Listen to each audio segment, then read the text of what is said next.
Lake Egret Nature Park. Yes, mga kamildred, nandito na naman po ako namasyal, and ito ang kanilang garden na may orchids at may mga rose, and this is special I think because hindi siya ordinary na yung laki ng rose. Kung makikita nyo, napakalalaki nilang rose. Very special rose sila. At yan, meron silang, yan, diba? Ang laki.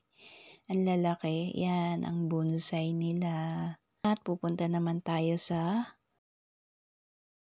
tulips. Yan, ang ganda, diba? Yan, andito tayo sa below.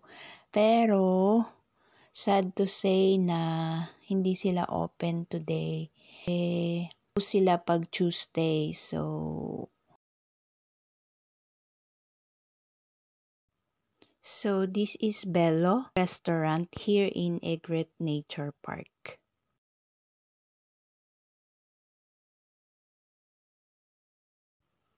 So ayan guys, ayan ang kanilang mga bonsai. And I have to say bye-bye here kasi close sila at hindi ko mapupuntahan yung may mga tulips.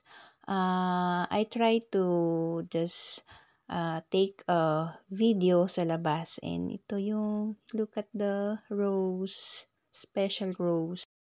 So, ilalagay ko po sa aking reels yung nakuha kong video ng mga tulips sa labas. Though it's far, pero sana po mapanood nyo.